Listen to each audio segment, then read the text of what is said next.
Ok, pessoal, boa noite. Gostaria primeiro de pedir desculpas aí pelo um problema técnico que nós tivemos aqui, mas eu sei que vai ser uma boa discussão aqui com todos e a gente vai conseguir mostrar para vocês algumas das nossas ideias e do que a gente vai estar falando hoje aqui nessa live. Primeiro, boa noite a todos que estão participando com a gente aí na live. Esse problema que nós tivemos aqui foi um problema de link, mas agora a gente já está ao vivo. Eu gostaria de agradecer a todos vocês que estão nos acompanhando agora pelo canal do Grupo Gestor Vida.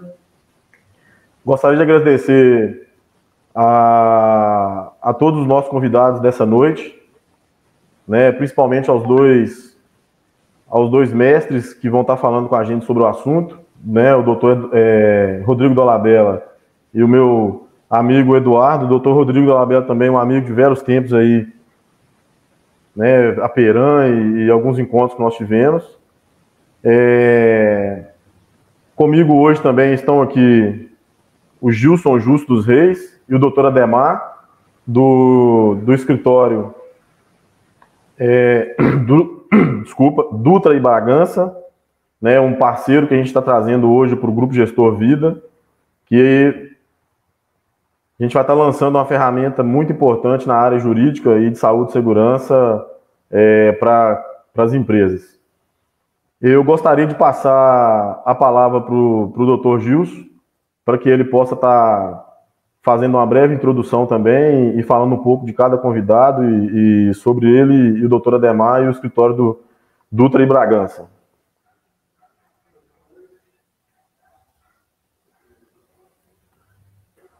Boa noite. Essa live, gente, nós preparamos ela relacionada a uma alteração do decreto 10.410, que tem um vínculo direto com o antigo decreto 3048, que está relacionado diretamente com a questão de aposentadorias, exposições ambientais, ocupacionais, limite de tolerância. Eduardo adora quando eu falo limite de tolerância, eu fico com vontade de me matar. Mas o fato é o seguinte: ocorreram algumas alterações com esse decreto, o 10.410, e essas alterações, gente, elas são bastante significativas, bastante representativas, que vai alterar a forma de aposentadoria especial, principalmente a aposentadoria especial. Essas duas pessoas que estão conosco hoje, o doutor Dolabella, o doutor Eduardo, um engenheiro de segurança, engenheiro mecânico, o currículo dele eu vou deixar para ele se apresentar, porque se eu fosse falar do currículo dos dois aqui, nós ficaríamos na live falando pelo menos meia hora, ok? Mas basicamente é o seguinte: o doutor Rodrigo Dolabella, ele é advogado, professor, tem vínculos com várias empresas, já deu palestras, já deu treinamentos, é uma pessoa que está muito no meio relacionado ao direito trabalhista, ao direito previdenciário. O Eduardo, por si só, está em um monte de frentes de trabalho aí, tem o site Dr. Safety, tem feito várias lives relacionadas a vários assuntos de segurança, de projetos de segurança, e eu não vou me ater a falar sobre o currículo deles, não. Vocês me perdoem, até porque nós começamos um pouco atrasados, e essa live ela é importante porque o que está acontecendo e o que vai acontecer vai mudar a vida de muitas pessoas, ok? Vai mudar a vida de muitas pessoas. O doutor Ademar aqui, ele vai fazer uma breve introdução do processo, de como que o Dutra e Bragança está relacionado ao doutor Dolabella, e eu vou dar um retorno rapidinho para a gente falar sobre o currículo dos dois, mas bem mais rápido do que realmente a gente poderia falar, tá certo? Doutor Ademar. Bom noite a todos.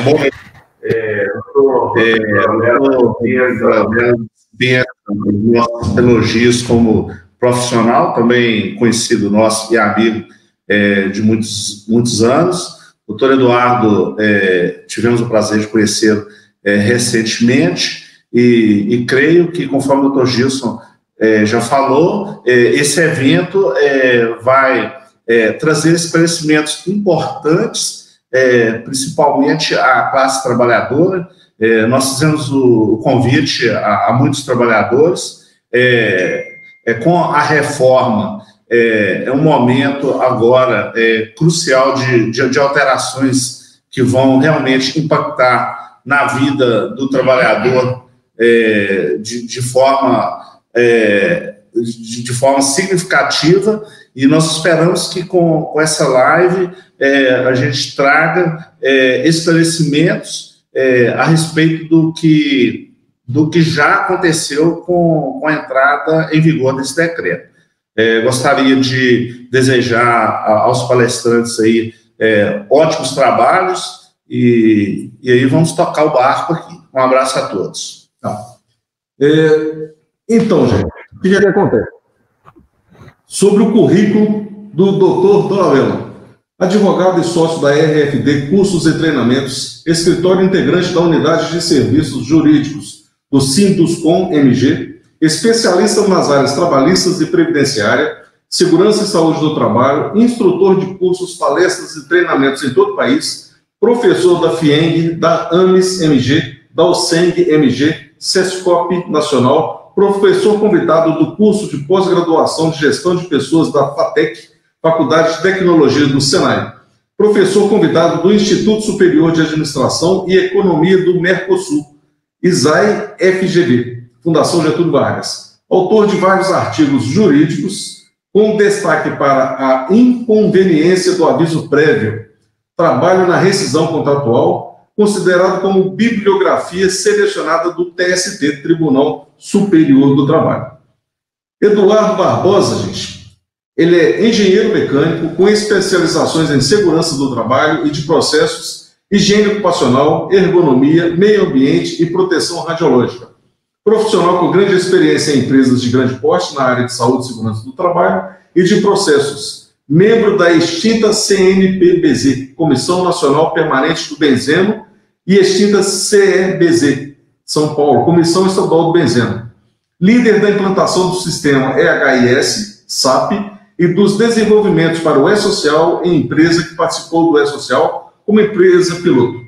Participantes do World Steel, PSCO, Comitê de Sustentabilidade do Produto, SHCO, Comitê de Saúde e Segurança, SHCO, Grupo de Direção do Comitê de Saúde e Segurança, PSM, Grupo de Direção do Comitê de Segurança de Processos, presidente do Comitê de Segurança do Aço Brasil, membro do Grupo SSO da CE.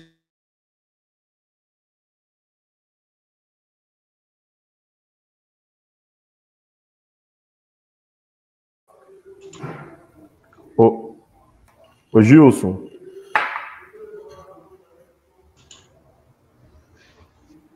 Alô, Gilson? Ô Gilson, eu vou retomar aqui porque o seu áudio deu uma parada aí. Melhorou? Voltou? Deu, agora voltou. Mas aí eu vou retomar aqui então, Gilson, só para dar sequência. Lembrando que essa live ela tem a marca da parceria Grupo Gestor Vida e Canal Dr. Safety. Eu não podia deixar de agradecer isso também. E então, uma vez que nós vamos começar a falar então de aposentadoria especial, eu queria passar a palavra então para os nossos convidados. Gostaria de passar a palavra primeiro então para o Eduardo, para que ele possa já tecer alguns comentários. Fica à vontade, Eduardo. Primeiramente, obrigado aí, é um prazer estar aqui com vocês, agradecer aí a honra de estar aqui junto com o professor Dolabella, que acompanho já a carreira há bastante tempo. Tive a oportunidade de estar junto em algumas palestras aí e realmente vou sair daqui mais enriquecido aí de conhecimento. Agradecer a parceria com o Grupo Gestor Vida e também com o escritório do Demar e do Gilson. Realmente é uma oportunidade, acho que é um tema bastante polêmico e todo tema polêmico, né, é enriquecedor. Eu gostaria de pôr uma posição, né, que eu tenho, e quem me conhece já sabe disso há bastante tempo. A grande preocupação que eu tenho, seja com a aposentadoria especial ou com os temas de insalubridade e periculosidade, é a questão da monetarização da saúde do trabalhador, a qual eu sou extremamente contra, né? Eu acho que a gente não pode ter na nossa lei artifícios para comprar a saúde do trabalhador. A nossa sociedade ela tem que trabalhar para promover a saúde do trabalhador, para que as nossas leis propiciem mais saúde e segurança no trabalho, e não a venda dessa saúde do trabalhador. Então, eu acho que nós estamos passando por um momento muito importante no Brasil, que é a revisão das normas regulamentadoras, é a reforma da Previdência, e que está trazendo alguns pontos de reflexão, do qual a gente vai discutir um pouco aqui hoje, sobre isso.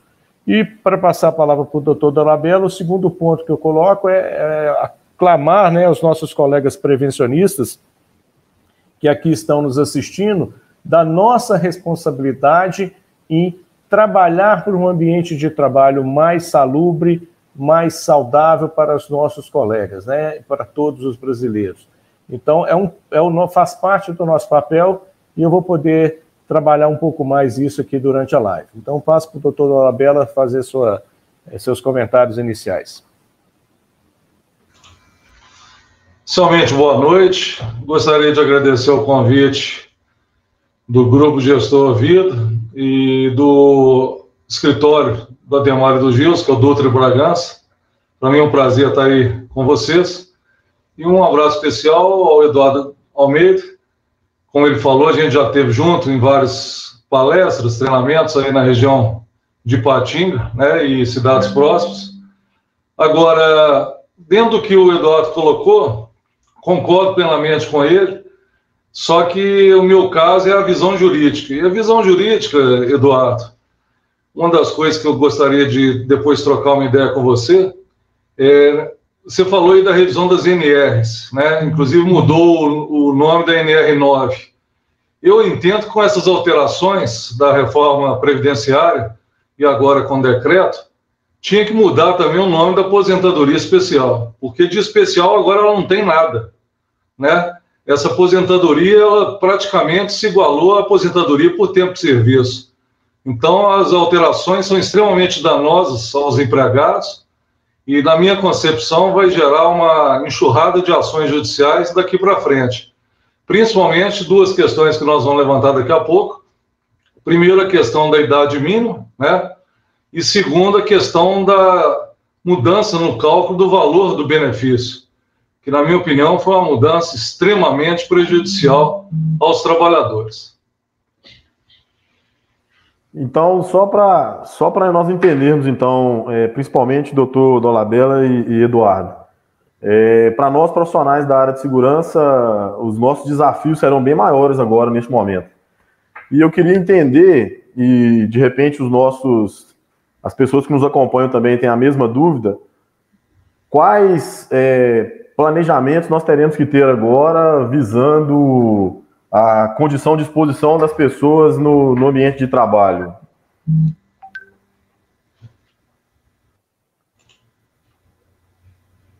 Quem quer começar? Eduardo? Pode o Eduardo começar e eu finalizo. Eu acho que seria interessante você colocar a nossa apresentação, que aí a gente faria análise, e eu acho que essa pergunta que você fez a gente vai responder ao longo da apresentação. Você poderia colocar para a gente a apresentação que foi preparada? Isso, ótimo. Eu concordo com o doutor Dolabella no que tange as mudanças e a forma como essa aposentadoria se dará, né? Ela perdeu, sem dúvida nenhuma, a essência do que era a aposentadoria especial antes da reforma da Previdência. No entanto, a gente tem que lembrar que essa reforma da Previdência foi uma reforma, inclusive, a nível de Constituição. Então, vai ser uma briga, realmente, os advogados terão bastante trabalho durante esse período de transição aí. Eu gostaria de destacar, né, um ponto que o senhor colocou, e aí eu passo para o senhor também comentar, a questão da idade mínima, né?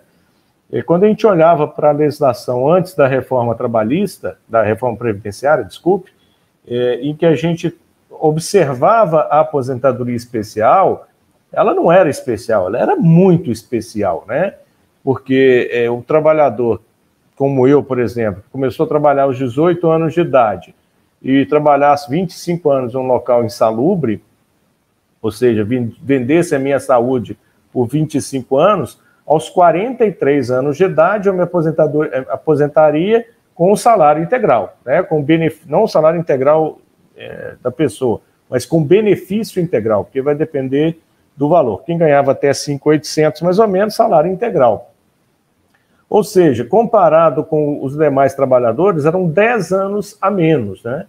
E mesmo com as reformas, mini-reformas que ocorreram no governo Fernando Henrique, no governo Lula e até alguma coisa no governo Dilma, com fator previdenciário, com aquela regra do 85-95, a distância entre o trabalhador comum e o trabalhador que tinha o direito especial foi ficando cada vez maior, né?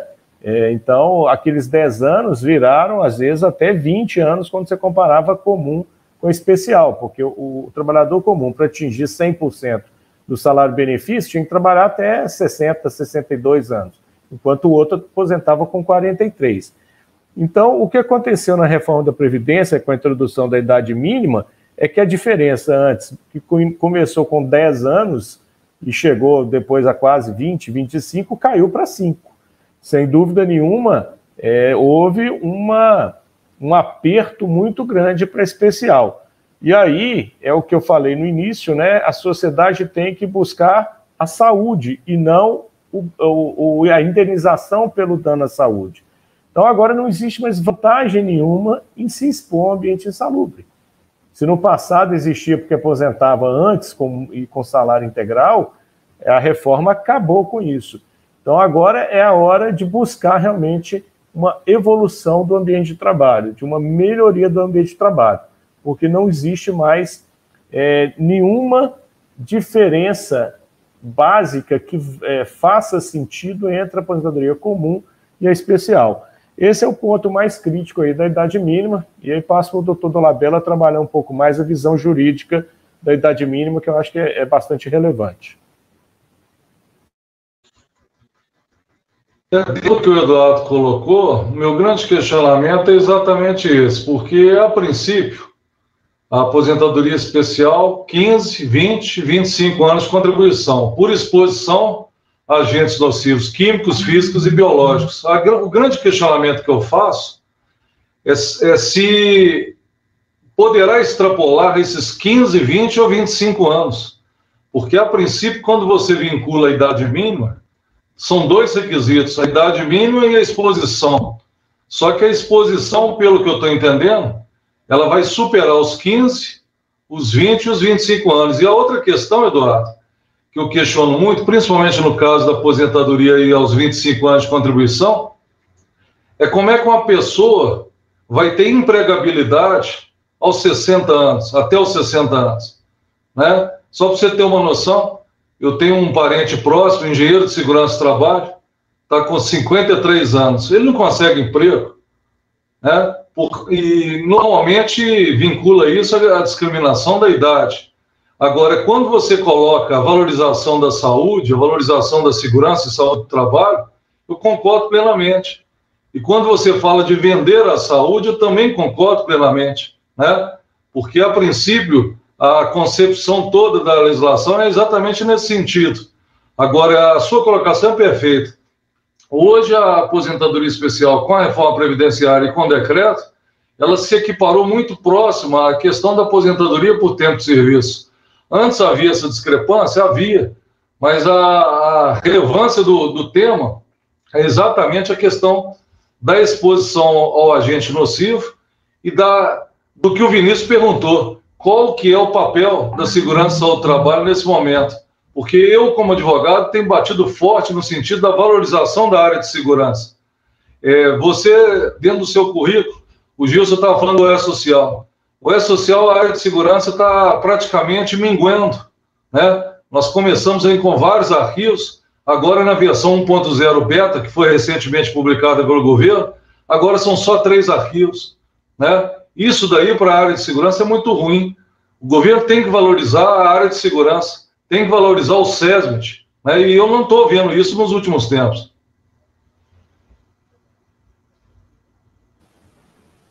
Eu acho que mais do que o governo, né, a gente cobra muitas vezes do governo, mas nós mesmos, como trabalhadores e até profissionais, também temos que buscar essa valorização. Passa o slide, por favor. Acho que não está no modo de apresentação, não, o Vinícius. Se puder pôr no modo de apresentação. o que a gente tem que pôr em mente, né, que a aposentadoria especial, e aí eu acho que tem esse comparativo que é bastante interessante, né, que mostra como era e como ficou, foi um processo muito discutido na sociedade. A aposentadoria de uma forma geral, né? Nós enxergamos, nós, sociedade brasileira, através dos nossos representantes do Congresso, que votaram essa emenda constitucional, decidiram isso por nós. A gente não pode abrir mão dessa responsabilidade. Se escolhemos mal os nossos representantes e eles fizeram uma coisa que não era do nosso agrado, a gente tinha que realmente mudar a nossa posição. Mas nós é que escolhemos e eles fizeram isso por nós. E a nossa sociedade fez uma escolha, na verdade foi isso, né? Que é uma escolha de postergar a questão da sustentabilidade desse sistema previdenciário. Eu tenho até um artigo que eu escrevi antes da reforma, em 2017, se não me engano, eu denominei de tiro o pé da minha aposentadoria, onde eu faço algumas contas, não usando as técnicas previdenciárias corretas, mas contas mais simples, só para a gente entender como é que funciona esse contexto. E o grande problema do Brasil, que na verdade a grande solução virou o grande problema, é que a nossa expectativa de vida cresceu muito nos últimos 30 anos. Então, a gente começa a ter um problema de ter um país envelhecido, onde poucas pessoas contribuem para muitos que estão na Previdência. Então, entendendo isso, o nosso Congresso, nos representando, fez essas modificações. Agora, nós temos um novo problema. Não existe mais especial, mas existe ainda ambientes insalubres, né? E aí cai para nós, profissionais de segurança, buscar realmente uma nova visão da segurança do trabalho, né? Buscar equacionar os ambientes de trabalho para que eles se tornem insalubres.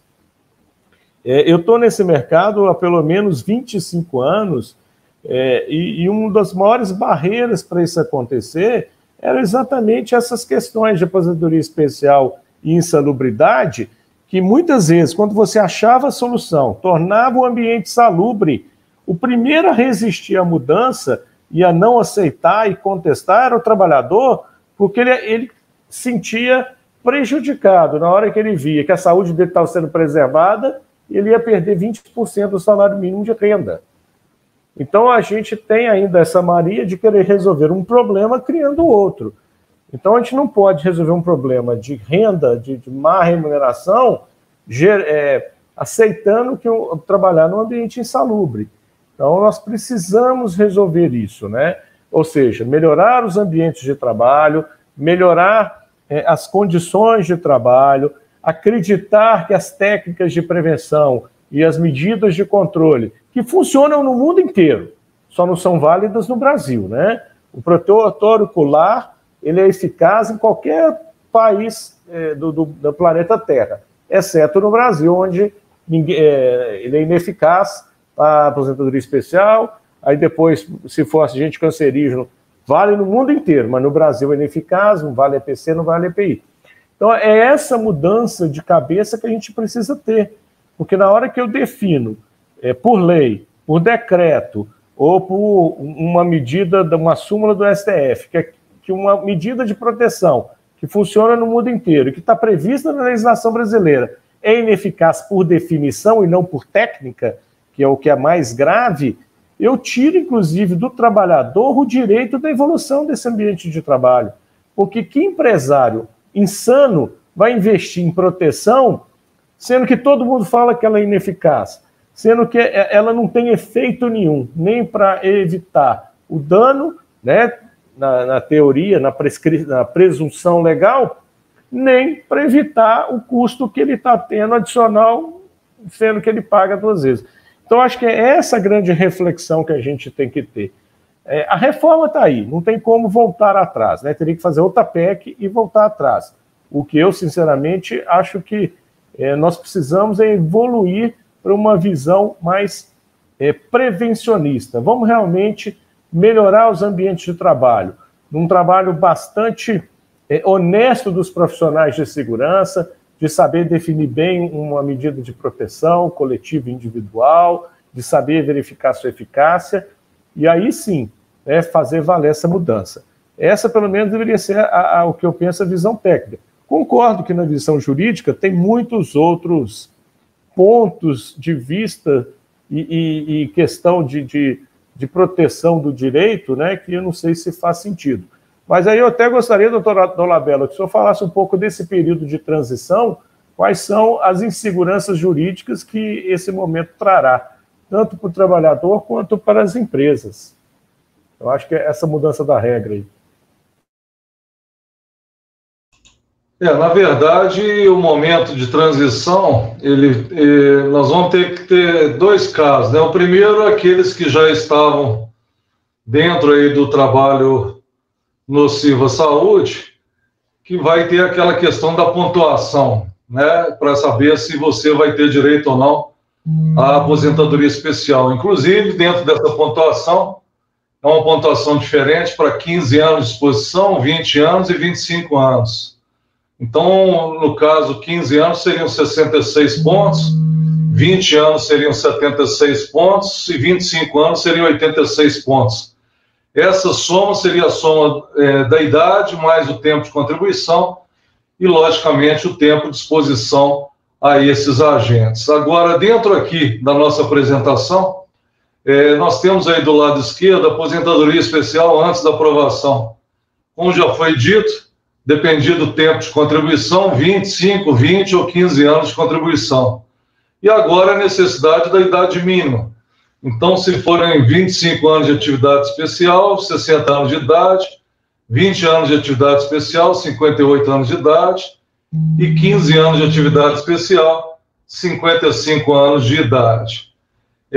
Dentro dessa situação específica da idade mínima, logo depois nós vamos tratar da questão do cálculo do valor do benefício, que, como o Eduardo colocou, também houve alteração, né? Dentro do cálculo do benefício, antes a gente pegava as contribuições de julho de 94 até hoje, pegava 80% dos maiores salários, fazia a média, e sobre essa média a gente pagava 100%.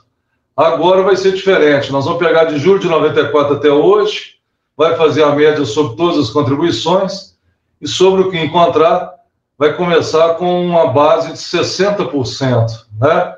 Então, quer dizer, até o próprio valor do benefício do trabalhador, até chegar a 100%, Eduardo, ele vai ter que trabalhar mais tempo, né? Mais tempo na atividade nociva à saúde. Acho que tem até um exemplo aqui na apresentação, acho que tem um slide. Eu só pedi o Vinícius aí para passar, né, Vinícius? Mais para frente, mais um. Mais um. Exato, mais um ainda. Aí tem um exemplo também, é isso. É o que o doutor Dolabella está falando, é isso, né? Quem começou a trabalhar com 18 e trabalhar, por exemplo, vamos pegar o mais comum é 25 anos. Eu vejo que algumas pessoas estão perguntando sobre mineração, mas a maioria dos agentes tal é 25 anos. Então, ele estaria completando a carência da aposentadoria especial com 43, né? Até 13 de novembro de 2019, esse cara com 43 anos, ele teria se aposentado com 100% do salário. O que ocorre é que agora ele tem que atingir 60, e não consegue aposentar antes dos 60. Então, 60 menos 43, ele vai ter que trabalhar mais 17 anos para poder se aposentar. Se ele aposentar, próximo slide, Gilson, Vinícius, se ele se aposentar com 60 anos, levando em consideração esse período todo especial, próximo slide, o que vai acontecer é isso, né? Com 17, olha lá, ele completa 25 anos, ele tem 70% do salário-benefício, porque é 60 até 20 anos, 2% para cada ano trabalhado a partir de 20. Então, com 25, ele teria somente 70% do salário-benefício. Ou seja, criar um fator previdenciário para aposentadoria especial, nada mais do que isso. E como ele vai trabalhar mais 17, ele vai atingir 104% do salário-benefício. Aí até eu não sei responder. Se o senhor souber, doutor Dolabella, ele vai conseguir receber os 104 ou ele tem um teto em 100% do salário-benefício? Realmente eu não sei a resposta dessa questão. Então, eu com certeza te falo, a legislação ela não é clara, mas com certeza ele vai receber 100%, verdade. Ou seja, ele vai trabalhar 2 a mais ainda, né? Ele não vai conseguir um benefício acrescido desse valor que ele vai trabalhar mais. Então, na prática, o que fizeram foi isso, né? Na reforma da Previdência, o teto diminuiu a distância entre a aposentadoria comum e especial, diminuiu bastante, principalmente para quem era 15 anos, que agora, em vez de aposentar com 65, aposenta com 55, então tem 10 anos. Antigamente podia chegar, né, o cara ter 100% na comum, estava ali 62 anos com fator previdenciário. E o cara conseguia, com 18 mais 15, 33. Então nós estamos falando quase 30 anos, foi reduzido para 10. No 20 anos caiu para 7, era mais ou menos uns 20 anos. E o caso menos grave, que é o 25, caiu para 5 anos hoje a diferença, e antes chegava por volta de 15, 20 anos. Então, na prática, o que ocorreu foi isso, foi uma redução entre a diferença de quem aposenta comum e quem aposenta especial, o que reforça o que eu venho falando. Não vale a pena você se expor, não valeria nunca, né? Degradar a sua saúde para aposentar mais cedo.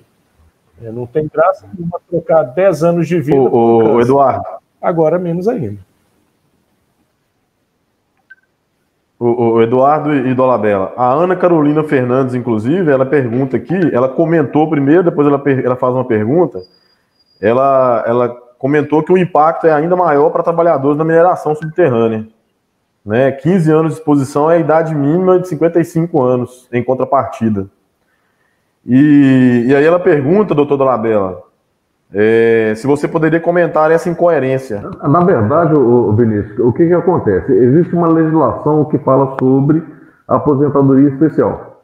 Então, a CLT, ela determina o seguinte, que o trabalho em subsolo, ele pode trabalhar só até os 50 anos de idade. Então, se existe uma legislação que determina um teto de idade para trabalhar em subsolo, e existe uma legislação previdenciária falando que ele só poderia se aposentar aos 56 anos, 58 anos, como é que vai fazer essa equiparação? Como é que vai definir essa desigualdade entre leis que estão entrando em confronto? Como é que vai resolver essas situações, doutor Dolabella? Ô Gilson, eu entendo que, na verdade, esse confronto entre a legislação previdenciária e trabalhista já existe há vários anos. O Eduardo sabe disso, né? Agora, ao invés dos legisladores sentarem juntos e resolver essas questões, não traz essas incoerências. A pergunta que a Ana fez é extremamente pertinente. É uma incoerência absurda, porque de um lado 50 anos, do outro lado 55 anos. Então, a questão básica e que eu procuro pensar é que essa definição ela teria que partir da área técnica, né? Exatamente os profissionais técnicos, e não os legisladores. Quem são os legisladores? Eu presumo, Eduardo, que na hora, como você colocou, em que está sendo feita uma reforma da Previdência, está presente aquela comissão tripartite e está presente profissionais qualificados, profissionais que conheçam a lei, conheçam a parte técnica. Então, essa questão, juridicamente falando, é difícil você questionar os 50 e os 55 anos. O que eu questiono há muitos anos é esse confronto entre a legislação trabalhista e a legislação previdenciária. Eu acho isso de uma incoerência absurda. Não sei se o Eduardo concorda. Concorda, Eduardo? Não só concordo, como luto contra ela há bastante tempo, né? Isso é um processo histórico no Brasil de segregação política, né, dos ministérios, principalmente. O que aconteceu no passado, isso acho que desde a criação da CLT, é que a gestão previdenciária e a gestão trabalhista eram completamente independentes e se a gente vê isso já no setor privado, né, dentro de empresas, setores que concorrem e não discutem, imagina quando você coloca nesse âmbito a questão política de um governo. Então, durante muito tempo, o que a gente percebeu foi uma criação de uma legislação trabalhista totalmente desvinculada e vice-versa da previdenciária, né? Chegando a absurdos de você ter, na legislação trabalhista, a questão da insalubridade da NR15 e aposentadoria ser por agentes insalubres e os agentes serem diferentes. Então, tem agente que você paga insalubridade pela legislação trabalhista, porque o cara está trabalhando no ambiente insalubre, mas ele não aposenta. E o contrário, ele aposenta porque o agente é insalubre e você não paga insalubridade. Isso é uma incoerência total. Se é insalubre trabalhista, devia ser previdenciário e vice-versa. O que a gente percebe, né, eu vi seu comentário no E-Social, e eu posso até explicar o porquê que mingou a questão do E-Social, porque eu participei desse processo desde o início. A questão é que precisa harmonizar essa legislação. E o primeiro governo que começou a discutir algo parecido foi quando o governo Temer assumiu a gestão, em 2016. Alguns técnicos do terceiro escalão do governo começaram a trazer alguma ideia de harmonização, né? A gente começou a perceber, eu tenho esse trabalho junto à CNI e algumas federações, que havia, e participei da Comissão Nacional do Benzeno, que é tripartite, conheço muita gente que participa da Comissão Tripartite Permanente lá em Brasília. Começou-se a ter um discurso de harmonização entre o que é previdenciário e o que é trabalhista. E agora, na revisão da legislação, né, que está havendo a revisão das NRs, e esse decreto 410 que a gente está discutindo faz parte desse processo de harmonização, a gente percebe, né, que dentro do Ministério da Economia, a junção da Secretaria de Previdência e Trabalho é um grande esforço de fazer uma harmonização dessa legislação. Evidentemente que tem aí um passivo histórico enorme, que não vai ser resolvido numa revisão de NR e numa revisão da legislação previdenciária. Tem muito passivo aí para ser resolvido. São 40 anos de coisas feitas incoerentemente, né? Mas, sem dúvida, quando a gente fala de mineração subterrânea, a pergunta que a gente tem que fazer é o seguinte: a nossa sociedade aceita colocar um cara no subsolo, numa condição totalmente insalubre, como fazia 100 anos atrás nas minerações subterrâneas? Se a gente aceita isso, nós vamos ter que pagar realmente um preço, nós vamos ter que pagar uma indenização, uma coisa para esse trabalhador, né? A sociedade tem que bancar isso. Agora, eu acho, né, pelo menos, eu não aceito isso mais. Eu acho que uma mina que não tiver um nível de automação bastante elevado, onde o trabalhador que tiver que ir lá embaixo, fazer qualquer atividade, não trabalhe numa cabine fechada, com todo o controle ambiental daquela cabine dele, porque essa tecnologia, ela é existente e é relativamente barata. Esse trabalhador que trabalha nessa condição, ele está numa condição bastante aceitável, já não está mais naquela condição em que morreria em 15 anos. Né? Cabine com ar-condicionado, com filtros de ar para ele não respirar nenhuma partícula nociva. Isso é o mínimo que eu espero de uma mineração subterrânea. Se ela não for economicamente viável fazendo isso, é que ela não exista. Né? Nós vamos fazer de outra forma. Não pode mais colocar um cara com um martelete na mão, numa mina subterrânea, com um lenço na cara, né? Com uma máscara igual que a gente está usando para prevenir da Covid. Isso é inaceitável na nossa sociedade. Então é essa mentalidade que precisa ser alterada, né? Eu acho que até mais, nem devia ter gente lá no fundo da mina. Manda robô. Hoje nós já temos robô e máquina por controle remoto que faz esse tipo de trabalho com muito mais eficácia e segurança do que a gente, seres humanos. Nós temos que trazer para o ser humano uma condição mais nobre de trabalho. Então eu acho que a oportunidade que está se trazendo para a gente discutir dessa reforma previdenciária e da legislação trabalhista é isso. Atividades que não são dignas da condição humana têm que ser robotizadas ou eliminadas, gente. Não é eliminar a insalubridade, não, elimina-se a atividade. E eu vejo mais, né? Se o país tivesse um nível de crescimento econômico suficiente, em alguns anos, sequer a gente vai ter gente se sujeitando a esse tipo de condição, né? E eu já ouvi isso de muito trabalhador: vou ser Uber, mas não vou trabalhar numa condição tão ruim. Então a gente tem que começar a pensar num novo paradigma. Nós, profissionais de saúde e segurança, temos que começar a achar soluções, e isso tem ficado cada dia mais barato. A indústria 4.0 está nos oferecendo oportunidades maravilhosas de redução, de exposição das pessoas de uma forma muito mais barata do que era. Eu vou dar um exemplo: há 10 anos atrás, um robô custava $1 milhão. Hoje, tem robô que custa $10 mil, né?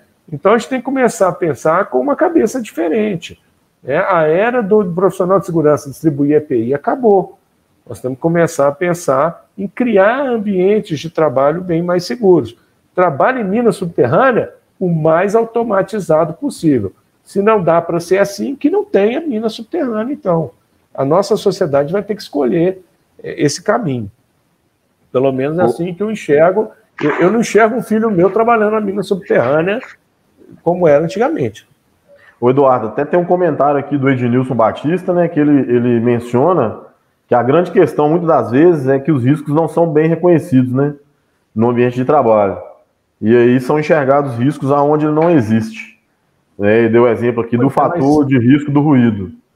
Pois é, mas quem reconhece o risco, cara pálida, né? Sim, profissionais da área de segurança, com certeza.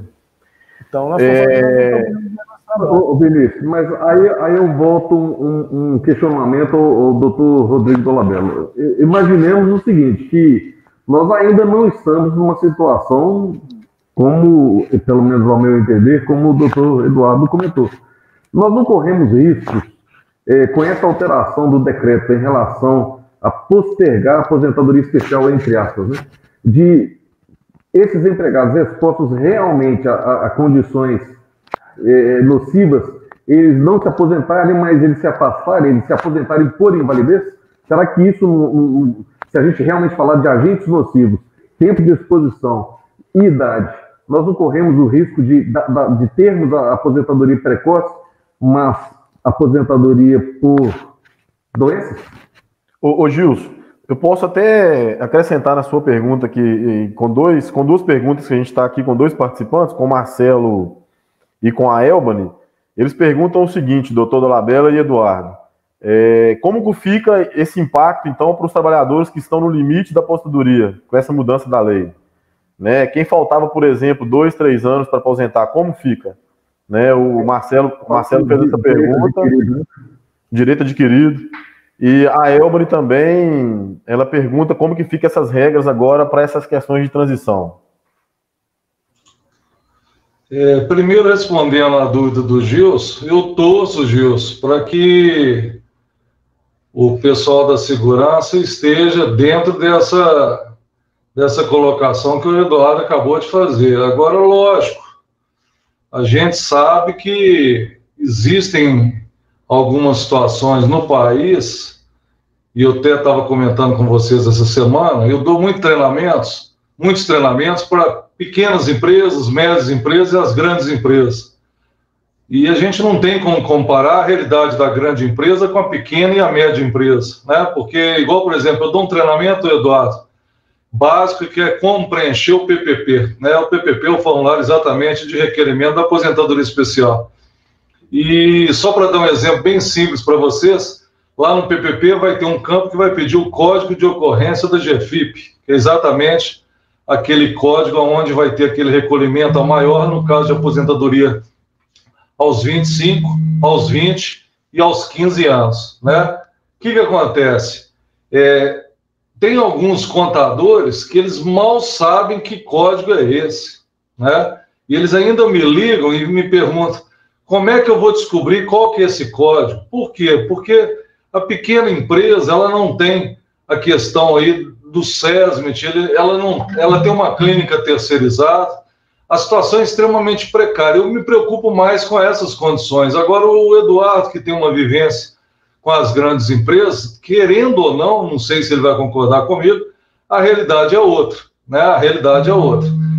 A questão da segurança e saúde do trabalho, ela é muito complexa nesse aspecto, né? Esse é o aspecto mais complicado. Agora, em relação à pergunta do Vinícius, a questão da transição, Vinícius, quem já estava no mercado contribuindo, né?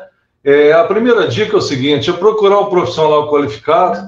Nós temos aqui o doutor Gilson, o doutor Ademar, exatamente para fazer a análise da questão do benefício, porque, na minha opinião, tem que fazer uma análise de tempo de contribuição, né, com a possibilidade ainda antiga da conversão do tempo especial em tempo comum, né, que agora, com a reforma previdenciária, já não vai ser possível mais, porque, de repente, ao fazer uma análise, o advogado vai chegar à conclusão que, teoricamente, seria preferível aposentar por tempo comum do que a aposentadoria especial. Por quê? Porque esses profissionais que estavam em vias de se aposentar, se bobear, eles vão demorar muito mais tempo para se aposentar. Dentro daquela explicação que eu dei mais cedo, eu queria deixar bem claro o seguinte: aposentadoria, 25 anos de efetiva exposição. O governo criou uma regra de transição que fala em 86 pontos. 86 pontos significa o quê? Que você vai somar a idade da pessoa, os 25 anos de efetiva contribuição devido à exposição, e pode também somar um tempo comum. Nessa somatória, tem que chegar a 86 pontos. Se for 20 anos de exposição, são 76 pontos. E se for 15 anos de efetiva exposição, são 66 pontos. Essa é a regra de transição, para quem já estava no mercado. Agora, para quem ingressou no mercado de trabalho dentro dessa atividade, aí já se aplica a reforma previdenciária. E aí não tem conversão de tempo especial em tempo comum, e vai ter a idade mínima, né, e a contribuição, como nós já levantamos aí no início da live. Só complementando, que tem várias perguntas em cima dessa situação, doutor, nós vamos resumir. Todo mundo que estava faltando um tempo para se aposentar, ele automaticamente vai ter que pagar um pedágio, ok?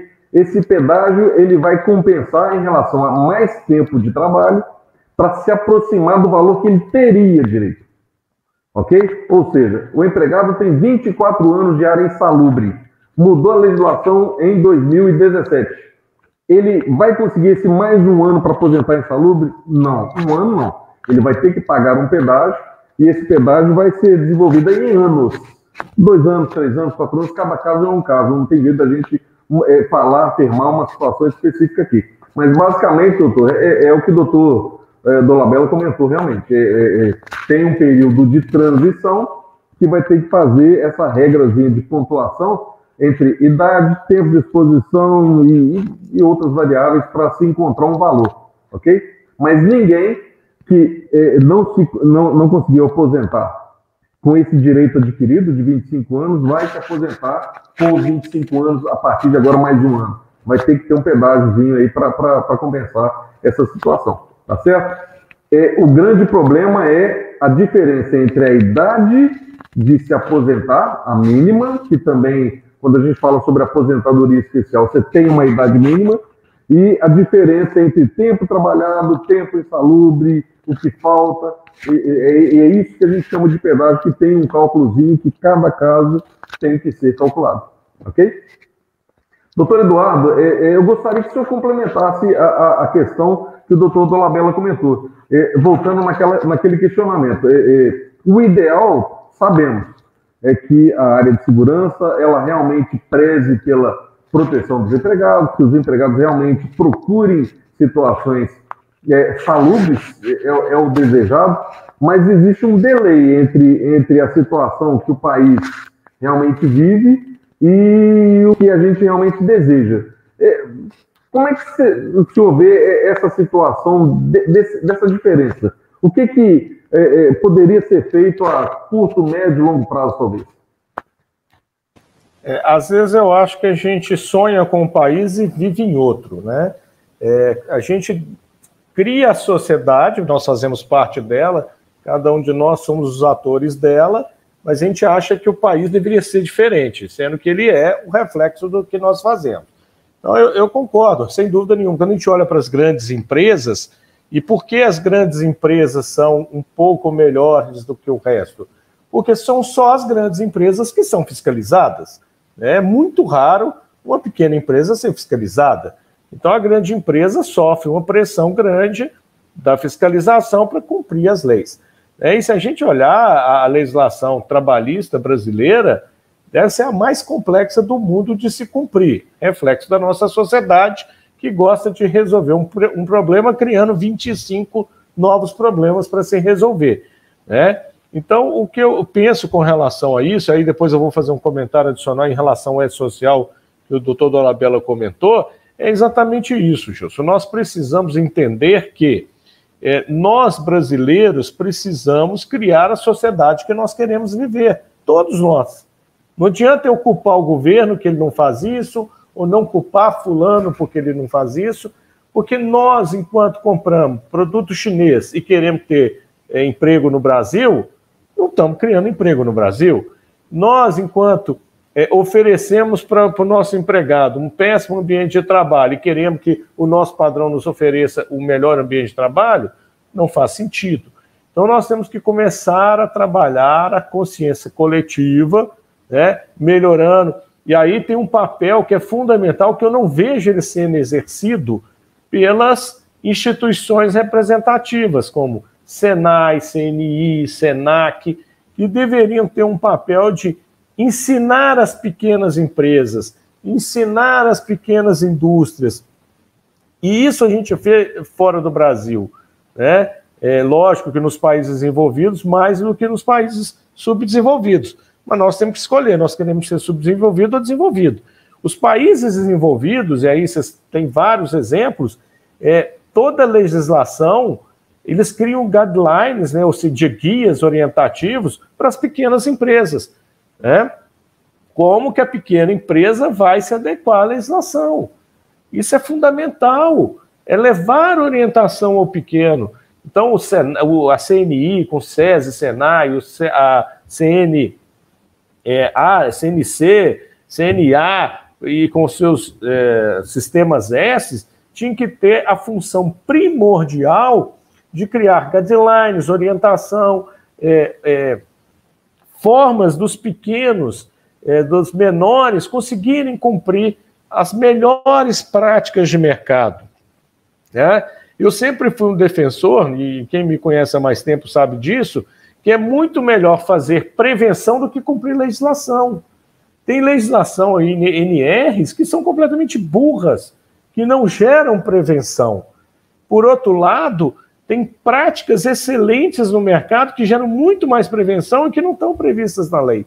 Eu até vi o comentário aqui da Ana Carolina Fernandes, falando que nossas condições de mineração subterrânea hoje são melhores que muitas atividades em superfície, mas infelizmente a legislação não se atualiza e a aposentadoria especial em subsolo se dá de forma qualitativa. Aí eu pergunto para todos nós, o que nós, enquanto profissionais de saúde e segurança, estamos indo cobrar os nossos representantes, sejam no Congresso, no governo, na Secretaria de Inspeção e Fiscalização, junto às federações que nos representam, propondo mudanças na legislação para que mude essa realidade. Né?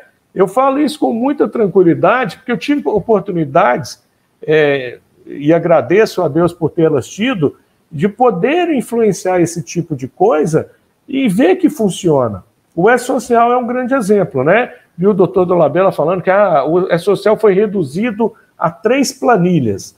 E isso vai perder valor para a segurança. Infelizmente, eu tenho que discordar, doutor Dolabella, porque eu me sinto um dos responsáveis por ter feito isso, né? Eu briguei durante todos os 6 anos que participei das empresas piloto, e que discutiu o E-Social com Receita, Ministério do Trabalho, Ministério da Previdência, exatamente o seguinte: espera aí, existe uma legislação que vocês criaram para o E-Social. Vamos cumprir ela? Primeira coisa é isso. Vamos cumprir o que está combinado. Depois que a gente cumprir o que está combinado e funcionar, a gente pode discutir mais. Mas não vamos tentar pôr o mundo aqui e não fazer esse negócio funcionar, que é o que eles tentaram com a NDE 01, né? Ia matar o pequeno não ia sobreviver àquela loucura, ia fazer um monte de coisa errada, ia tomar multas e multas, porque aquilo era uma fábrica de multas, ia matar todos os pequenos. E o que nós conseguimos? Depois de muita briga, muito enfrentamento, colocar o que estava na lei. O que estava na lei? Serão substituídos 3 documentos: PPP, CAT, livro de registro. E se pegarem hoje os 3 arquivos que está sendo publicado na versão beta, é exatamente esses 3 documentos: PPP, livro de registro e CAT. Nada mais. Era o que estava combinado. Vamos fazer isso funcionar bem, as pessoas entenderem que isso é positivo, que isso dá resultado, que vai reduzir papelada, que vai dar um monte de benefício para um monte de gente, e depois a gente combina. Agora, o que nós vamos pôr novamente? Vamos pôr o PPRA lá? Vamos pôr outro documento lá que é interessante colocar, o ASO, o que quer ser que seja? Vamos, mas vamos cumprir o que está combinado. E o que aconteceu foi, trouxeram um monte de gente da área de fiscalização e os caras falaram assim, pô, tudo que eu posso fiscalizar, põe lá no E-Social, vai facilitar a minha vida, mas vai matar o pequeno, principalmente o pequeno, que a grande não. Empresas grandes têm um sistema lá enorme que processa tudo e manda isso para lá. Agora o pequeno está morto. Então o que nós fizemos no E-Social, e a gente não acreditava nisso, né? Eu ia nas empresas piloto, que são as maiores empresas do Brasil, os caras não acreditavam, não vai mudar, é isso mesmo, o governo pôs. Falaram, não, gente, ele pôs, combinou, vamos fazer cumprir o que está combinado. E com muita luta, muita estratégia, muita discussão, conseguimos reduzir. Então nós temos que acreditar que é possível mudar, né? A revisão das NRs, se vocês forem lá na consulta pública, vocês vão ver que uma única instituição está presente em todas as consultas públicas, com texto detalhado de cada um dos itens das NRs que vão para a consulta pública. E esse instituto que está lá chama Instituto Aço Brasil, fruto de um trabalho das siderúrgicas brasileiras, que juntou os melhores profissionais de saúde e segurança da indústria siderúrgica, trancamos eles dentro de um bunker, jogamos a chave fora e falamos, você só sai daqui com propostas concretas. E colocamos 5 premissas. Primeira premissa, preservação da saúde do trabalhador. Não abrimos mão disso. Nenhuma revisão do NR proposta pelo Aço Brasil pode gerar situações que piorem a saúde do trabalhador, piorem a condição de trabalho do trabalhador. Isso era a premissa número 1. As outras premissas eram redução da burocracia, redução da redundância. Então, a gente tem que acreditar que isso pode mudar. E a reforma da Previdência traz um novo paradigma, traz uma nova situação, né? Eu vou aproveitar e pedir licença para dar uma filosofada, né? Eu sou fã do Harari, que é um filósofo, historiador israelense, que escreveu aquele livro Homo Sapiens e Homo Deus, e no livro Homo Deus ele fala o seguinte, a Google investe $2 bilhões por ano numa pesquisa para que o homem tenha a idade média de 140 anos. E se a gente olhar para o Brasil, se a gente continuasse crescendo a expectativa de vida do brasileiro no ritmo que foi nos últimos 30 anos, isso seria possível em breve também, né? Digamos aí, daqui a 50 anos o brasileiro ia ter a expectativa média de vida de 120 anos, se a gente continuasse nesse ritmo. E aí ele faz um questionamento ético muito interessante. Ele fala assim, beleza, se você vai morrer com 140, quanto tempo que você vai ficar aposentado? Você não pode ficar aposentado metade da sua vida. Então você não pode aposentar aos 70, você vai ter que aposentar aos 110 anos de idade. Então imagina você entrando na empresa com 20 anos de idade, olhando para o seu chefe com 95 e falando assim, como assim? Eu vou ter que esperar esse cara 20 anos para ele aposentar para me assumir o lugar dele? Então, são questões que a gente tem que entender que nós estamos vivendo novos paradigmas. São novos momentos. O que nós, brasileiros, queremos para a sociedade brasileira? Então, nós temos que começar a pensar e projetar a sociedade que nós queremos para o futuro. Eu não quero, no meu país, mineração subterrânea diferente da que a Ana Carolina falou, que é melhor do que trabalhos aqui em cima. Eu não quero. Se existir alguma dessa, eu acho que nós temos que fechar ela e falar para o cara, tchau, meu amigo. Não é isso que nós queremos. Ô, Eduardo, O Cláudio Pinto, ele faz um comentário aqui, é o seguinte, você não acha que entre as melhorias no ambiente de trabalho que deveriam ser, na opinião dele, deveriam não, são de obrigação da empresa, e se não tiver um processo de inspeção, de auditoria, o que se pretendia com o E-Social, por exemplo, isso não fica um pouco solto, por quê? Ele acredita que a empresa, sim, ela é obrigada a investir pela e para a segurança do empregado. Mas se não existir uma legislação que a force fazer isso, fica solto. E detalhe, quando você menciona sobre a condição do empregado não poder estar exposto a um agente nocivo, é viável, é bom, é interessante, mas existe uma diferença entre empregado e empregador e um governo auditor. Ele acredita ainda que, se eu tiver um órgão auditor, isso vai equalizar empregado e empregador. Mas se não tiver um órgão auditor, ou se a legislação não for equalizada a igualdade entre empregado e empregador, isso vai sempre destoar muito, ou seja, não tem uma aposentadoria especial, ou a aposentadoria especial se alonga pela idade, e a empresa vai sempre tocando o barco, fazendo propostas de melhoria em anos muito maiores do que a própria aposentadoria. Ele queria ver, será que isso dá para equalizar na situação que estamos hoje? Eu estou vendo a pergunta do Cláudio aqui, você triplicou ela, né? Você pôs muita coisa aí do que ele perguntou. Primeiro, obrigado, Cláudio, se é o Cláudio Pinto que eu estou pensando que eu conheço há bastante tempo, né? Fomos colegas de trabalho. Eu não tenho dúvida. A resposta... Você me sacaneou, né? Eu melhorei e aumentei a pergunta e você me... O Gilson fez uma dissertação agora aí, né? Prazer, Cláudio. Obrigado por estar prestigiando aqui. É o seguinte, eu tenho outras perguntas que estão chegando no meu WhatsApp. Eu juntei 5 ou 6 perguntas com a do Cláudio Pinto.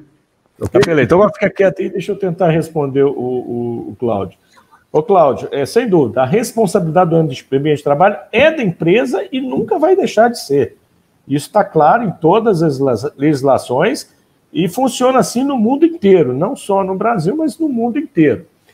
O que a gente tem que entender é o seguinte, o que aconteceu com a aposentadoria especial ainda aumentou ainda mais, por quê? Não abriu mão da contribuição GFIP, que é um custo a mais para as empresas, e tirou do trabalhador a diferença entre o comum e o especial. Reduziu essa diferença. Então, agora é o melhor momento de juntar a vontade do trabalhador em melhorar o ambiente de trabalho com a responsabilidade da empresa. Então, eu acho que agora nós vamos ter que trabalhar juntos para resolver. Que no passado, muitas vezes, eu já comentei isso em várias ocasiões, eu já tive trabalhador me pedindo para pôr ele em local insalubre, porque ele queria receber o adicional, queria aposentar mais cedo. Essa filosofia que nós temos que acabar. Então, é a hora de unir essas forças para realmente melhorar o ambiente de trabalho. E a nossa sociedade é que tem que dar o tom dessa conversa. Eu não tenho dúvida, o governo vai fiscalizar muito mais, e principalmente as empresas grandes, porque o recolhimento do adicional vai continuar existindo. É uma fonte de renda do governo. Isso não acabou, a legislação não acabou com esse adicional. Então, não faz muito sentido mais em discutir que não se deve melhorar. Tem que melhorar, sim, a tecnologia tem aumentado bastante, E uma vez eu lembro, eu estava na Comissão Nacional do Benzeno, esse caso é interessante, e hoje no Brasil, ao contrário do mundo inteiro, entende-se que existem alguns agentes que não deveria ter limite, que ser qualitativo é melhor. Em lugar nenhum do mundo pensa assim, só no Brasil. E aí eu coloquei para um dos representantes da Comissão Nacional do Benzeno, que era da bancada do governo, um cara muito sensato, muito inteligente, tenho um grande respeito por ele e pelos demais membros da bancada. Falei com ele, colega, você tem que entender o seguinte, quando a gente define um limite, e o limite ele não é uma coisa definitiva, ele é uma coisa que tem que evoluir ao longo do tempo. Você vai discutindo, dia 30 agora eu vou estar com a doutora Ana Cláudia discutindo exatamente isso no canal Dr. Safety, sobre limites de exposição ocupacional. No mundo inteiro é uma coisa que evolui. No Brasil está parada há 45 anos e a gente acha ainda que é bom ter só um limite qualitativo. Não ter limite, qualitativo é melhor. As empresas passam a ter uma referência a partir do qual eu tenho o dano à saúde e o não dano à saúde.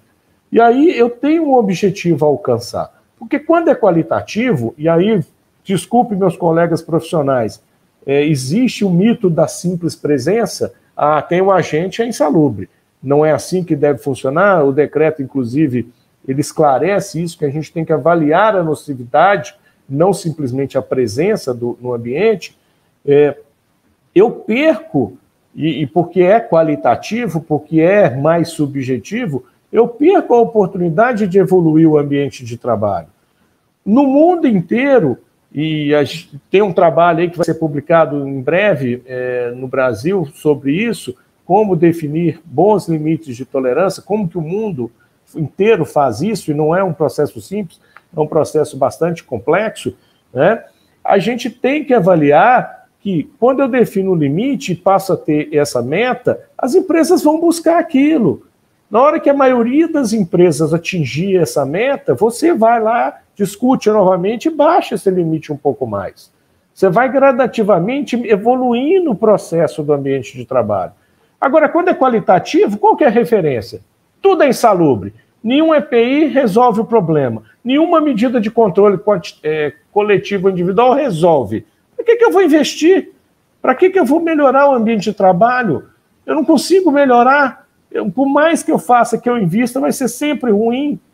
Então não faz sentido isso. Então esse profissional lá do Ministério do Trabalho, quando a gente discutiu isso com ele, ele falou assim, você tem razão. A gente precisa então criar limites e discutir ao longo do tempo para a redução desses limites. É o que faz sentido. O mundo inteiro funciona assim. Olha que o mundo inteiro nem insalubridade tem, mas a sociedade define isso muito bem. Então, não tenho dúvida, tá, Cláudio? A responsabilidade é da empresa, sempre será, e aí eu percebo que nós estamos começando a acordar para essa responsabilidade de todos os entes, inclusive do trabalhador, que tem que cobrar para ter um ambiente melhor. E se a empresa não oferecer, sinceramente, tem que buscar coisa melhor, gente. Temos que dar educação para a nossa população para que ela consiga empregos melhores e não se sujeite a condições tão ruins. Eu gostaria de tecer um comentário aqui e também deixar uma dica nossa aí do escritório do Dutra e Bragança. A gente entende o seguinte, que o trabalhador deve planejar a sua aposentadoria. E o Dr. Rodrigo Dolabella foi muito feliz em um comentário quando ele falou do marco aí da reforma da Previdência, fazer valer o direito adquirido, até 12 de novembro de 2019. Então, o que acontece? A gente vê essa situação frequentemente lá em nosso escritório, do trabalhador chegar preocupado, e agora, o que eu vou fazer? E muitas das vezes, ele até tem o PPP, mas o PPP ele não está de acordo com a legislação, e muitas vezes ele esteve, pela entrevista feita com o trabalhador, ele esteve exposto em um ambiente, e às vezes por uma má descrição da própria atividade, ou por erro da empresa, seja às vezes de uma média, de uma pequena empresa, às vezes pouco preparada para o preenchimento do documento oficial, que é o PPP, conforme também o Dr. Rodrigo Dolabella colocou, com muita eficiência e propriedade no assunto, ele se depara com algumas situações complicadas, porque muitas vezes a empresa já fechou. Existem algumas formas de corrigir isso daí? Existe. Principalmente quando há a possibilidade de fazer uma perícia na área, de trazer uma situação para realmente simular a atividade. Então, existem ferramentas para se resolver, mas o que a gente sempre aconselha é que o trabalhador ele procure um profissional que tenha condições de avaliar a documentação e de tentar, até de forma administrativa, às vezes resolver o problema do PPP dele. E não sendo possível de forma administrativa, vai restar a via judicial para tentativa de correção do PPP. E isso pode ser válido em processos de revisão de aposentadoria que já foi concedida e que muitas vezes o trabalhador ficou prejudicado, às vezes em um fator previdenciário, aposentadoria que poderia ter sido 100% especial e não foi, por erro na documentação. Então, assim, o que a gente sempre sugere é isso, que o trabalhador procure um profissional, um advogado, especialista em previdência e que faça esse trabalho de planejamento da aposentadoria, porque ele até, conforme o doutor Dolabella já disse, até 12 de novembro de 2019, ele vai poder fazer conversão, ele vai poder entrar nas diversas regras de transição que vai fazer valer o direito do trabalhador. Então, deixo aqui um comentário e a dica aí. Inclusive, o Dutra Bragança já fez o cálculo para mim que entra nessa regra de transição. Agradeço aí a boa prestação de serviço.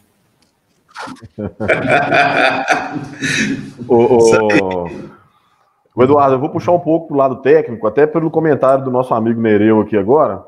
O Nereu comenta que nós temos excelentes profissionais, né, de saúde e segurança no Brasil. E também tecnologias disponíveis para reconhecer, avaliar e controlar as exposições ocupacionais. E isso é inconcebível, qualquer legislação ignora essa condição. E aí eu vou fazer uma pergunta aqui, na verdade, uma dúvida que pode ter para muitos profissionais da área de segurança. E em cima até do comentário que o doutor Ademar fez, qual o melhor caminho para nós expressarmos todas as necessidades técnicas de documento para resguardar o empregado? Bem, eu acho que os profissionais que estão me ouvindo aí, que me desculpem, né, mas eu vou ser bastante franco aqui agora. Eu estou há 25 anos no mercado e eu vejo poucos profissionais altamente qualificados e muita gente que precisa estudar mais, né? Estou sendo bonzinho aqui, né? E falo isso com muita tranquilidade porque eu frequento reuniões de saúde e segurança de empresas de altíssimo nível e até de empresas bastante pequenas. E falo que mesmo em empresa grande, a gente vê gente que precisa estudar mais. Não tem dúvida, né? A documentação, eu não falo nem para resguardar, nem trabalhador, nem empregador. A documentação ela tem que ser tecnicamente boa e bem feita. A verdade é que é importante, né? Os fatos, a técnica, que é importante. Se o ambiente é prejudicial à saúde, os direitos do trabalhador têm que estar lá bem relatados. E, por outro lado, a empresa tem que saber o que ela tem que fazer. O Gilson trabalhou comigo muito tempo discutindo nessa área. O que mais incomodava a gente é quando a gente via que uma avaliação era fraudada. E a gente gastava, às vezes, uma energia enorme para sair da farsa da fraude para ir para uma medição real. Por quê? Se a empresa é bem intencionada e quer resolver o ambiente de trabalho e você recebe uma avaliação fraudada, você vai investir errado. É ruim para o trabalhador. Eu vou gastar dinheiro onde não precisa. Pelo outro lado, se eu tenho avaliações bem feitas, bem caracterizadas, eu consigo priorizar e usar o pouco recurso que eu tenho no lugar certo. Então, a dica que eu dou é façam documentações bem feitas. Usem a boa técnica. Infelizmente, a boa técnica no Brasil ela é escassa. Né? Vai ter que pegar um livrinho da AIA em inglês e dar uma estudada. Os métodos NIOSH, a OSHA europeia, né? Vai ter que estudar documentação técnica, que no Brasil é escassa. Você tem a meia dúzia de documentos na Fundacentro, alguns, infelizmente, tendenciosos, que desvirtuam alguns conceitos técnicos em prol de ideias mais ideológicas do que técnicas, mas tem coisa boa. O Manual de Proteção Respiratória da Fundacentro é excelente. Me mostra um TPR brasileiro que segue o Manual da Fundacentro. É raríssimo você achar alguém que leu aquilo, entendeu e pôs em prática, né? Você vai ter material muito bom. Então, o que eu faria nesse aspecto aí, Vinícius, usem a boa técnica, documente aquilo que é o real. Isso vai ser bom para o trabalhador, porque vai estar retratando a realidade dele, vai ser bom para a empresa, porque se ela tiver alguma coisa para corrigir, ela vai corrigir da maneira correta, investindo e priorizando da forma correta, né? E isso hoje está mais fácil, porque na internet você pega muita coisa de graça, muita coisa barata, né? Tem muita coisa disponível, tem muita gente dando aula na internet aqui de graça, né? Dia 30, convido de novo, vou estar com a doutora Ana Cláudia. Quem conhece a doutora Ana Cláudia, a mulher conhece demais de toxicologia, é uma fera do assunto. Vai estar dando uma aula para a gente do que é limite de exposição, para a gente entender como que se define um limite de exposição. E aí eu tenho que saber usar bem isso. Eu tenho que saber, o equipamento hoje já está muito barato, né? Eu lembro quando eu entrei na Cesita lá, antigamente, 99, comprar um decibelímetro era $30 mil, gente. Hoje, com R$2 mil, você compra um decibelímetro classe B, tipo 2. Então, assim, está muito mais fácil fazer higiene ocupacional, está muito mais barato fazer isso. E, às vezes, o que eu percebo é jogar dinheiro fora, né? As empresas jogando dinheiro fora, fazendo medição desnecessária, fazendo medição fraudulenta, que, às vezes, a pessoa fala, eu vou ficar aqui do lado do ventilador para dar um ruído a mais para me aposentar, né? Quantas vezes a gente viu isso? Eu lembro um caso, o Gilson vai lembrar desse caso, que a gente recebeu um monitor de monóxido de carbono de um trabalhador, que a gente monitorou por 8 horas. Na hora que a gente viu o gráfico, a gente chamou o cara que fez o acompanhamento, falamos assim, amigo, que hora que é o enterro do cara? Não, como assim o enterro? O cara morreu. Porque olha aqui o meditor de monóxido de carbono dele. O cara que ficou exposto da forma que esse cara ficou, está morto. Né? Você olhava lá, não sei se você lembra disso, exposições astronômicas. Esse cara morreu. O que o cara faz? 2.000 ppm durante 3 horas. O cara vai, pega o monitor, põe lá perto do lugar que tem a emissão fugitiva e vai trabalhar. Depois vai lá e pega. Eduardo, hoje a tecnologia permite você identificar isso com muita facilidade. Era um aparelho, inclusive, ele reage com GLP, o aparelho estava com um cheiro de GLP maravilhoso. Na hora que o empregado chegou, ele entregou o aparelho. Isso ia. Aí vamos supor que a empresa tivesse super bem intencionada e quisesse investir. Ia investir no lugar errado, ia jogar dinheiro fora.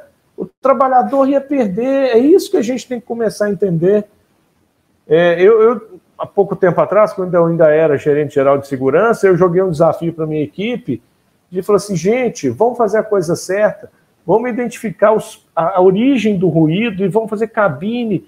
E os caras fizeram um trabalho, 6 meses atrás, já não estava mais na área, os caras apresentaram o trabalho, fizeram 10 cabines, construíram na própria empresa, fizeram a proteção acústica, os caras foram lá, fizeram avaliação da eficácia da proteção acústica, cabine simples, feita pela equipe lá interna, usando lã de rocha para fazer isolamento térmico, pegaram o ar-condicionadozinho, colocaram lá na cabine. O trabalhador ganhou um ambiente novo, com ar-condicionado, com ruído muito mais reduzido, um valor baixíssimo, a eficácia daquilo não precisou nem projeto de engenharia, os caras mediram dentro e fora. Opa! Então, assim, nós temos potencial de fazer isso. Agora, a resposta da pergunta é, façam a técnica correta. Estuda, gente, estuda muito. Vai lá no canal Dr. Safety, a gente vai dar um monte de dica, né? Então, tem muita literatura disponível. Tem muito artigo disponível, tem muita informação boa, de graça. Estudem. Aí nós vamos fazer o Brasil mudar pela educação e pela boa técnica. Porque a aposentadoria especial, gente, desculpa, acabou. O Eduardo e Dr. Rodrigo Dolabella, na verdade, era justamente isso que eu queria voltar a questionar. A nossa live, o título, né? Aposentadoria especial e o decreto 10.410. Eu gostaria que vocês fizessem os comentários sobre este título. Aposentadoria especial, decreto 10.410. Pós e contra. Doutor Rodrigo Dolabella. Como eu me manifestei anteriormente, eu entendo que a perda dos funcionários é muito grande, tá? E outra coisa, nós temos que cair na real que nós estamos vivendo uma crise sem precedentes dentro do INSS, né? Vocês observam que as agências estão fechadas, nós não temos perícias presenciais, nós temos, Gilson, em torno de 1 milhão de pedidos parados, tá? De pedido de benefício.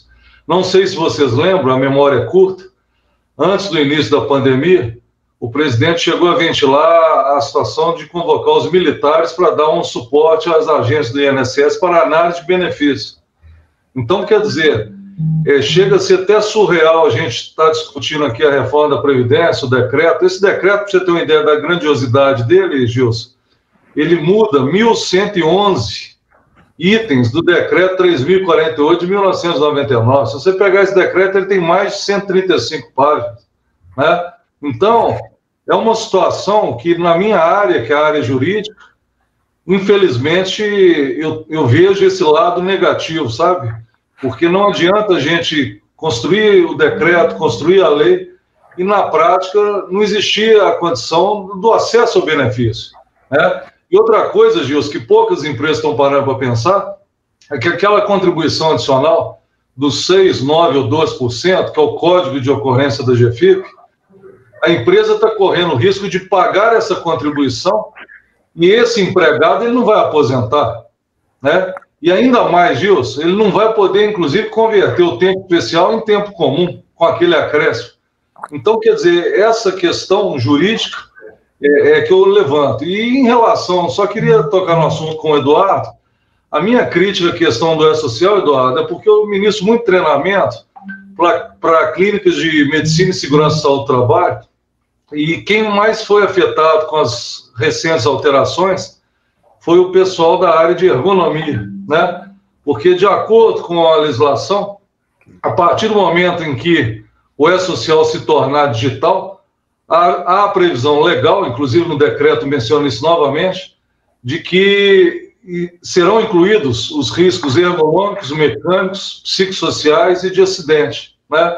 E aí, Eduardo, sabe o que aconteceu? Com a publicação da versão do E-Social anterior, que é a 2.5, aquela tabela 23, que tinha lá mais de 1.200 riscos, tinha lá os riscos ergonômicos e os psicossociais. As empresas preocupadas começaram a solicitar às clínicas para a elaboração do laudo ergonômico e da ética, análise ergonômica do trabalho.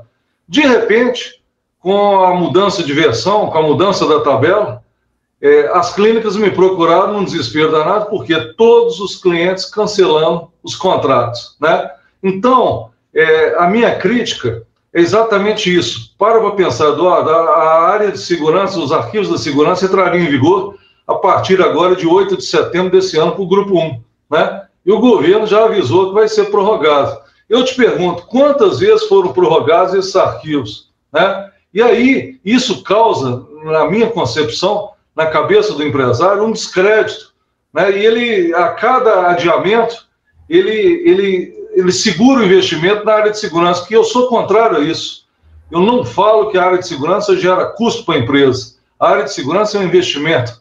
E essas revisões das NRs, conjuntamente com as mudanças no E-Social, causaram esse impacto. Eu não sei se você sentiu isso com seus colegas, não sei se o Vinícius também tem uma posição em relação a isso.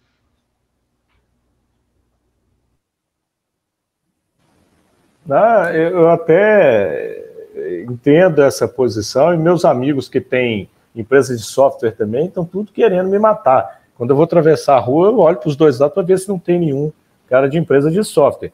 Mas o meu comentário pode até ser um pouco ácido, doutor Dolabella, mas é o seguinte: essas empresas que contrataram as empresas de ergonomia não fizeram isso para melhorar a saúde do trabalhador. Fizeram porque tinha a faca no pescoço, e iam dar um monte de informação e iam pagar uma conta muito cara por isso. Seria muito melhor ele investir realmente contratar para resolver o problema do trabalhador e não para resolver o problema do E-Social. Então, quem cancelou o contrato demonstra que não dá nenhum valor para a segurança. E não vai ser a social que vai mudar esses caras. Vai ser, sim, sem dúvida, outras ações que são importantes e que deveriam estar sendo mais relevantes, como, por exemplo, ações regressivas do INSS, né, que vai quebrar muita empresa, o senhor conhece bem isso. Então, as empresas têm que começar a entender, e aí é o papel nosso de profissionais de segurança, de demonstrar isso para a empresa, que investir em segurança é bastante importante para a sustentabilidade da empresa, né? Então, o E-Social, e eu vi muita gente falar assim, o E-Social vai resolver o problema de segurança do Brasil. Não vai. Lei não resolve, E-Social não resolve. Talvez resolva a vida do fiscal preguiçoso que não quer ir lá fiscalizar a empresa. Ele vai ter tudo na mão dele, a inteligência artificial vai fazer tudo para ele e vai emitir um monte de multa, né? A conta que as empresas vão pagar é muito cara, né? A gente já mostrou isso, tem algumas apresentações sobre isso. O E-Social, se fosse implantado no modelo da NDE 01, 30% das empresas médias iriam quebrar com multas. Eu mostrava, eu fiz contas, tem várias apresentações sobre isso, mostrando o tanto de multa que é possível dar com as informações que estavam no E-Social, cruzamento de informações, etc. Então a gente tem que tomar muito cuidado. Mas, ok, eu acho que as empresas de ergonomia têm que aprender a vender melhor o peixe delas e não se depender só do E-Social, tentar mostrar a importância de fazer um bom trabalho ergonômico. E para ajudá-las, eu falo que 40% dos acidentes do trabalho têm causas ergonômicas embutidas nele, né? Então, se alguém quer reduzir o número de acidentes, faça um bom trabalho de ergonomia. E tem um livro do Dr. Hudson Couto que comprova isso, inclusive. Pós e contra em relação às alterações do decreto 10.410. Meu ponto de vista, Gilson, para o trabalhador que tinha intenção de aposentar pela especial, esquece, né? Não vale a pena trabalhar no ambiente de saúde para aposentar com 60 anos de idade, né? Provavelmente nem vai chegar lá. Então, o negócio realmente, o posto de trabalho insalubre perdeu a grande atratividade que ele poderia ter, né? Então, a gente tem que repensar os nossos trabalhos e nós, profissionais de segurança, temos que repensar a nossa ação. Para mim, a aposentadoria especial, ela acabou na prática, né? Vai ter aí, né, vocês aí que são da área jurídica terão bastante trabalho aí na transição. Foi uma reforma constitucional, então eu acho que é muito difícil reverter algumas coisas, e o decreto 10.410, ele joga uma pá de cal na hora que ele estabelece, né, ele regulamenta a mudança constitucional. Então, na prática, para mim, sem dúvida, acabou. E nos restou, né? O ônus ficou para as empresas, então permanece aí o ônus da GFIP, e nos restou, né, juntar aos trabalhadores que têm interesse em ter melhores condições de vida e trabalhar bastante, aí, estudar bastante e achar soluções para fazer o ambiente de trabalho mais saudável e produtivo. E aos nossos colegas aí que querem se aposentar, podem começar a refazer um replanejamento, né? Quem não conseguir entrar na regra de transição, replanejar a vida e pensar de uma forma diferente, porque na especial não pode ser mais projeto de vida de ninguém. Seria isso. Eu queria questionar o Eduardo o seguinte: a partir do momento em que o empregado ele vai aposentar mais tarde, porque foi o fruto aí da nossa exposição hoje, eu te pergunto, por que não houve uma diminuição da contribuição adicional da aposentadoria especial? Até porque 15 anos você paga 12% a mais, 20 anos 9% a mais e 25 anos 6% a mais. Hoje, o que mata as empresas no país são os encargos sociais, são os impostos. Se vai contribuir mais tempo, porque a origem dessas contribuições, Eduardo, é porque como a pessoa ia aposentar com 15 anos de contribuição, tinha que pagar mais. Só que agora ela não vai aposentar necessariamente com os 15 anos de contribuição, concorda? Concordo. E aí que foi a jogada de mestre do governo, né? Ele vai arrecadar mais, por mais tempo, e o trabalhador não vai aposentar. Ele inverteu a equação que era ruim para ele, tornou-la positiva. O que acontecia antes? O trabalhador contribuía menos e aposentava com um salário maior. Agora ele vai contribuir mais, a empresa vai pagar também mais, e ele não vai aposentar antes, e quando aposentar, ainda vai aposentar com um salário menor. Então, para a Previdência equalizar o rombo dela, foi a jogada de mestre, né? O que nos restou? Ao trabalhador o ônus de não aposentar, e à empresa o ônus de pagar por essa aposentadoria, que não vai acontecer. Por isso que eu falo, é a hora de juntar quem perdeu o benefício com quem está pagando a conta e resolver o ambiente de trabalho. Para isso, a última batalha que está por vir é acabar com as avaliações qualitativas, né, que vai ser bom para o trabalhador, porque a gente vai saber os limites, vai poder trabalhar em cima deles com a boa técnica, e não vai ter aquele agente fiscalizador usando a visão qualitativa para receber e não gerar a aposentadoria, que é o que está acontecendo. Concordo com o senhor, acho que... Agora, duvido, né, eu vejo aí, reforma tributária, não vai diminuir carga tributária, gente, eu duvido. É a mesma coisa eu falar assim, dissídio coletivo, o empregado agora vai negociar direto com o empregador, e eu chegar lá e falar assim, empresa, me paga menos. Não vai, o governo não vai diminuir a sua remuneração. Então, ele foi muito esperto, né? Bate palma aí para a equipe do Paulo Guedes, que foram espertos, tiraram o direito do trabalhador e não tiraram a contrapartida, que é o pagamento do adicional. Está certíssimo, é isso mesmo.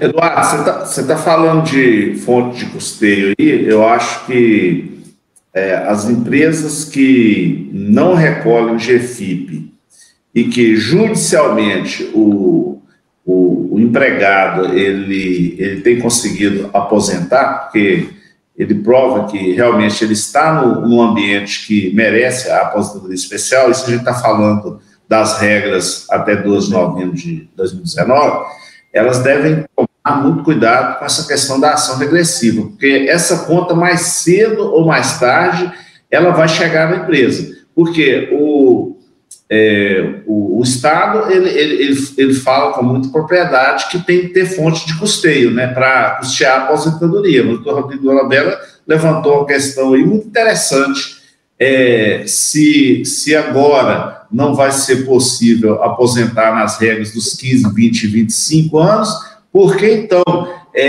falar nessa fonte de custeio que criaram para custear a aposentadoria especial? Então, assim, são situações que a empresa que recolhe GFIP para essa modalidade que foi criada a legislação, ela faça também questionamentos via judicial perfeito, também. Demar. Só que o que eu falei, a jogada foi de mestre, ele não acabou com a especial, ele só tirou toda a essência dela. Ela ficou magrinha, fraquinha, existindo. Vai aposentar 5 anos antes, né, no caso da 25. Então, a grande jogada de mestre dele é essa. Tira o chapéu para quem teve a ideia lá. Os caras são espertos. Então, acho que, por enquanto, nós temos que entender melhor. Eu acho que ainda é muito novo também. Eu não sei, a jurisprudência ainda nem começou a ter ação em cima disso. Agora, a ação regressiva, sem dúvida, as empresas têm que imaginar o tamanho do passivo. Inclusive, eu já ouvi falar, não conheço se existe ou se alguém já tem esse tipo de ação, o trabalhador que não consegue aposentar, vai na justiça, aposenta, aquele período entre a tentativa e conseguir na justiça, ele entra com uma regressiva por danos contra a empresa, né? Pedindo o ressarcimento do tempo que ele poderia ter recebido e não recebeu. Então tem muita ação, né? Vocês aí no direito tem bastante campo aí para trabalhar, tanto defendendo quanto buscando o direito de quem se entender. Mas, sem dúvida, eu acho que dá para fazer um seminário jurídico. É isso mesmo. Bom, pessoal, nós estamos chegando aí já 1h35 de live. O assunto realmente é muito extenso, né? Eu gostaria de agradecer novamente a presença do Eduardo Almeida, né? A presença do Dr. Dolabella, tirando essas dúvidas e esclarecendo muitas questões aí envolto da parte de aposentadoria especial. Agradecer também aos meus parceiros, né, do escritório Dutra e Bragança, Dr. Gilson e o Dr. Ademar. Gostaria de agradecer a todos que participaram da live com as suas perguntas e questionamentos. E eu queria agora pedir aos nossos palestrantes, né, da noite, que tecessem os seus comentários finais, se já não os fizeram, para que a gente consiga passar para as pessoas já aquela ideia que a gente teve da composição da live e agradecer aí por essa noite aí, dessa live que a gente fez. A minha consideração final é só, esquecendo a parte jurídica, esquecendo a parte de segurança, falando da sociedade em geral, o objetivo do INSS, o objetivo principal é a função social, né? E, na minha opinião, infelizmente, em cima da pergunta que o Gilson fez, essa reforma previdenciária, ela pecou muito nessa questão social, né? Como o Eduardo colocou muito bem, foi um golpe de mestre, né? Porque o governo vai arrecadar mais, e como o Eduardo colocou também muito bem, infelizmente agora, principalmente quem está ingressando no mercado de trabalho nesse momento, esquece a aposentadoria especial. E lembra do que eu falei no início da live, tinha que acabar com o nome aposentadoria especial, vamos colocar aposentadoria por exposição a agente nocivo, né? Porque de especial agora não tem nada mais. No mais, uma boa noite, gostaria de agradecer novamente o convite, Gilson, Ademar, Vinícius, né? E um abraço aí para o meu colega Eduardo. Nós vamos encontrar ele novamente aí em outras oportunidades. Obrigado. Primeiro, obrigado aí, Rodrigo. Foi muito bom estar aqui com você. Acho que as posições aqui foram bastante interessantes, né? Acho que a gente tem muito que evoluir em termos de sociedade, de discussão, de conhecimento. E foi um prazer estar com você aqui. Aprendi bastante hoje. Foi realmente um debate muito prazeroso. Sem dúvida, nós temos que entender o momento que o país está passando, né, de transformação, e participar dessa discussão. Eu acho que existe abertura para participar dessa discussão.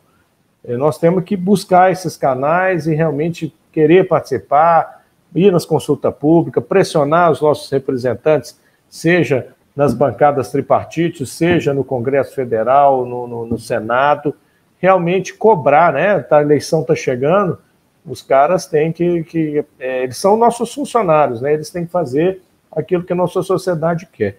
Então, eu acho que nós precisamos participar mais. Convido a todos a participar. Aproveito para agradecer aí o Grupo Gestor Vida, mais uma live, é a segunda live que eu faço aqui com o pessoal, e realmente é sempre muito prazeroso, muito bacana estar aqui com vocês. Agradecer o Gilson e o Ademar aí pela moderação. O Gilson fala demais, mas tudo bem. Ademar, você fala menos, próxima vez você participa mais. Tira o Gilson aí, que ele fala demais. Fica quieto, Gilson, depois você me responde. Agradecer o Vinícius aí por ter nos recebido aqui no ambiente da empresa, do Grupo Gestor Vida. Ambiente agradável, nós estamos sem máscara, a gente está isoladinho aqui, então a gente pode ficar sem máscara, né? Estamos aí no tempo de coronavírus. Gostaria de convidar todos vocês a conhecer o canal Dr. Safety. É um canal que foi criado para compartilhar conhecimento, informação. Essa live vai estar disponível depois lá para vocês também, né? A primeira está lá disponível. A gente está com uma programação incrível aí de profissionais de altíssimo nível. Quinta-feira vou estar com o Dr. Jaime Lima, da DNVGL, um dos caras mais reconhecidos mundialmente e internacionalmente, cara aí que conhece muito de segurança, está há mais de 40 anos no mercado, é realmente um ícone aí da área de segurança de trabalho e de processos, principalmente, e nós vamos estar falando sobre análise de acidente de processo, mas quem é da área de segurança do trabalho pode ir lá que vai ter muita coisa boa para ser discutida. Na sequência, nós vamos ter uma live com Cláudio Patrus, que é hoje da SESI CNI, vamos falando da visão estratégica de saúde e segurança. Então, quem quer saber como montar uma visão estratégica e a importância disso para as empresas, convida o seu colega, chama o seu chefe, chama aí o dono da empresa que você trabalha para ouvir lá, que nós vamos falar sobre isso. A importância de investir em segurança, saúde e segurança, e o retorno que se dá para a empresa. E na sequência a gente vai ter ainda gamificação, que é uma ferramenta nova aí que está ajudando muito, e depois, imperdível, a doutora Ana Cláudia falando sobre criação de limite de exposição. Eu acho que quem quer discutir higiene ocupacional não pode perder essa live. Muito obrigado. Realmente foi um grande prazer estar aqui com vocês. Nós do Dutra Bragança também queremos deixar aqui nossos agradecimentos, né? A parceria aí com o Grupo Gestor Vida, doutor Eduardo, doutor Rodrigo Dolabella, em aceitar o nosso convite, e junto com o Gestor Vida nós montamos a ideia dessa primeira live, e nós queremos dizer para vocês que outras irão acontecer com temas importantes para não só o trabalhador, mas para toda a sociedade, e nos colocamos à disposição em nossos canais de atendimento também, para esclarecer de forma individual demais dúvidas, consultas a respeito do tema, e é isso aí, estamos à disposição de todos, e muito satisfeitos em participar, em ter a oportunidade de participar aqui dessa live. Um abraço a todos, passa a palavra ao doutor Gilson. Então, não fala muito, não, doutor Eduardo. Eu penso o seguinte, nós discutimos só 3 artigos do decreto, 3. E nós ficamos aqui 1h e 43 minutos conversando sobre esses 3 artigos. E eu acho que a gente não conseguiu ainda finalizar o assunto, porque ele realmente discorreria por muito, muito tempo ainda. Concordo, a aposentadoria especial, infelizmente ou felizmente, ela não existe, ela terminou. Tem o infelizmente por motivos e o felizmente por motivos, e ambos estão corretos. Só lembrar, o doutor Eduardo, a ação regressiva, ela pode nascer não só do INSS, ela pode nascer dos advogados também. Boa noite, gente. Muito obrigado. Foi uma ótima live. Gostei muito. Obrigado a todos aí. Boa noite. Bom, eu queria então agradecer a todos que participaram da live. Gostaria de dar a boa noite para todos aí. Doutora Ademar e doutor Gilson, não podia deixar de comentar a ferramenta que nós estamos implementando no mercado, né? A consultoria ou assessoria jurídica preventiva. Deixo aqui os contatos do Grupo Gestor Vida para as empresas e profissionais que queiram conhecer a ferramenta. A gente vai começar a fazer vários trabalhos de empresa voltado para a condição preventiva das empresas, principalmente jurídica, lógico, técnica também. Então a gente já deixa disponível para todos vocês que queiram conhecer aí essa nova ferramenta. Mais uma vez, agradecer a todos aqueles que participaram, agradecer aos membros de hoje dessa live.